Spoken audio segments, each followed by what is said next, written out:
Go. Yeah. Okay. In 1945, the first, the first, on February, early February, we got a notice that the American is going to drop paratroopers in Kabidi, right there in Tagaytay City. So all of us went on the, and early in the morning we were already there waiting for American to drop the paratroopers. So we were over there, and then here he come about early in the morning. You can see in the sky all the paratroopers. Boy, he make you so happy. It should, like that. But we're over there, and the American, we help the American. Japanese, we run the Japanese through the mountain during that time. We help, and then after that, after that thing in there, then up in 1945 in middle, we heard that the Japanese already surrendered. So our captain called us. He said, he want to call all of us. We are not very many left because most of them get killed already. So he said, the war is over. The first war. The first war, he said, and we are free. We can go on the place. The Japanese already surrendered. Boy, I was so happy. He said, you can go home now and see some of you don't see your family, or some of you want to go to school or want to go back to your farmer, your little farmer. So I said to myself, no, I'm glad that I'm free. I don't care. I want to look for a job. I don't care about any money. As long as I can find a job, I already helped my country. So I'm so happy that we are free. We can do anything. I don't have to look in my shoulder anytime I walk that you think some Japanese is still in your back. Now I don't feel that no more. So after that thing, I went home and looking for a job. At first I looked some of my family if they all alive, but they are all right. Then I looked for a job, and then over there in Tagaytay City, they got a army, United States Army, a unit. They become that hotel is the headquarters, but it's so many. So I went there and looked for a job if he's gonna hire me. So he hired me. He hired me in the kitchen, cooking, helping cooking.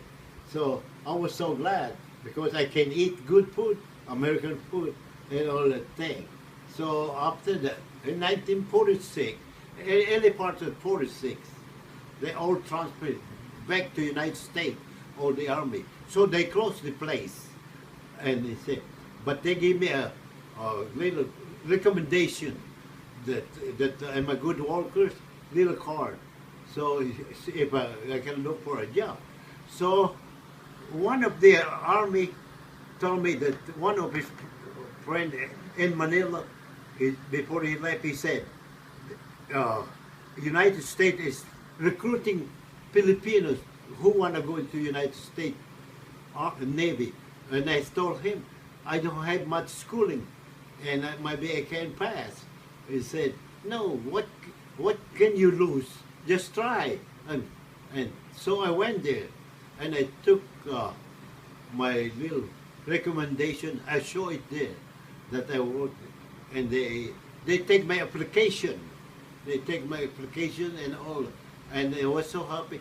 And after I took my application, I told him how long I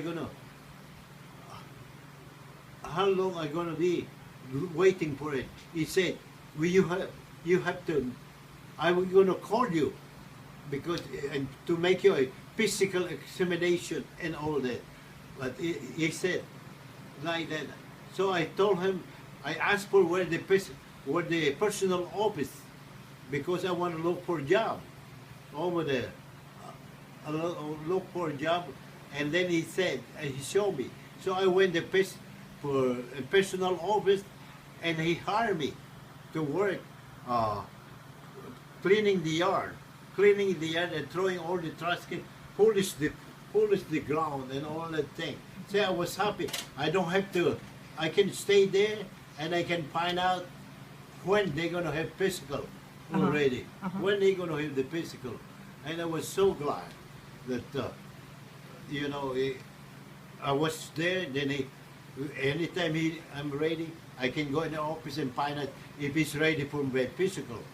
So finally, I was so happy like that because, boy, and then they called me, he said, physical examination, general, everything, you know. Then I passed. Oh, I was so happy. I was joy. And he said, and then the personal said, you have to wait because all of you, so many Filipino is joining. I want all of you to be ready so that when you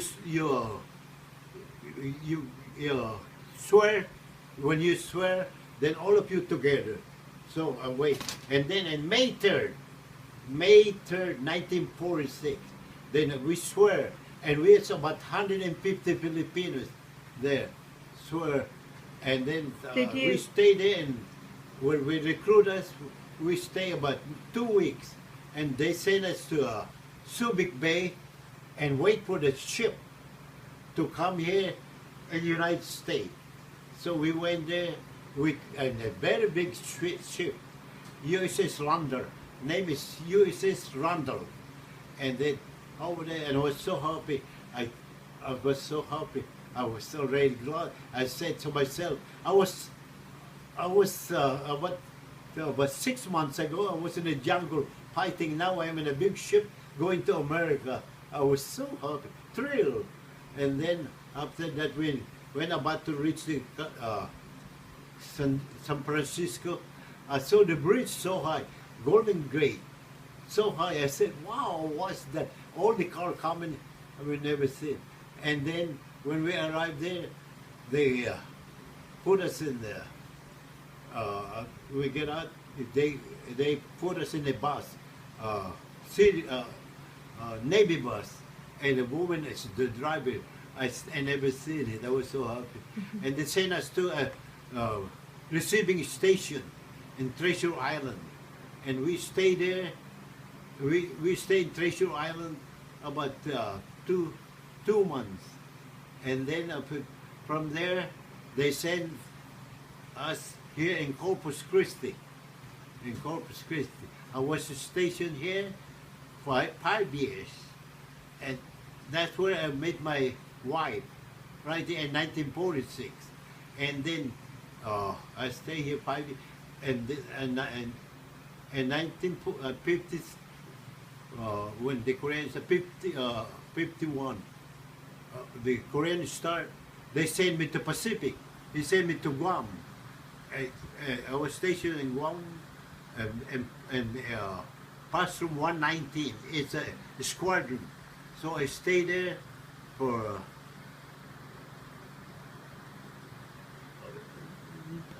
yeah. No, I was in Guam, yeah, and passed from 119, and I was there for about 3 months, and I don't receive no letter. And from Grandma, you mean? So I write again. I was sent to sick bay, you know, because I was sick. I was sick because, you know, my wife gonna have another baby. I don't even know. For 3 months I don't receive no letter. So the chaplain, Navy chaplain, went there, and he's looking for me in a sick bay. So I told he told me, your family send me a letter that you never receive any letter here. I said, yeah. So he told me, and I was homesick. I want you to send me home. And he told me, no, even me, we are 3 years rotation here. You have to stay 3 years. So I said, then he said, but I can help you. I gave you a little Bible, Holy Bible, a white Bible. He told me that uh, he quote a chapter. He said, read this chapter here every time and believe it in there. So I said, okay. So I read it in there, and all the time I read it, and then I believe in the Bible. And then about I was there 8 months. I was transferred already to the United States. See, I know God in that time. God is sure listen to me, sure. And then after I come here, after I went to the United States in Moffett Field, station in Moffett, California. I was stay in Squadron 2, and they played BR5 was the squadron. I was there. And then I went here in vacation. I went in vacation there. I crossed here, and then I saw the kid, and Rachel don't know. I was holding Rachel, and he just cried. He don't want to go with me. So he should make me go homesick very, because my own kids don't like me. So, but with the help of God, I feel better though. So when I stayed there in California for 3 years, and I go and come back here and bring my family there.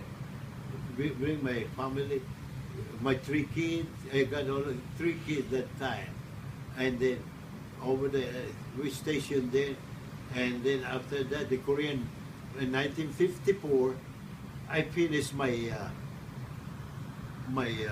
Your tour duty. term in Navy. So I decided, me and my wife decided that I better just get out in the service. But I told her, no, I don't know nothing. I don't know job. I don't know, the only thing I know is cook. But I don't know. I don't want no more cooking. I don't want to cook. But when I go, he said, no, you're going to find a job. So we decided, me and her. After we decided, then I come home. We come home, I find a little job, odd little job, there and there and there. Then in 1956, there you come, another baby. And I said, God, what are we going to do? What are we going to do? And my wife pray all the time. And then that's why this Mike was born. And when I was born, I don't have job. And then when we are in hospital,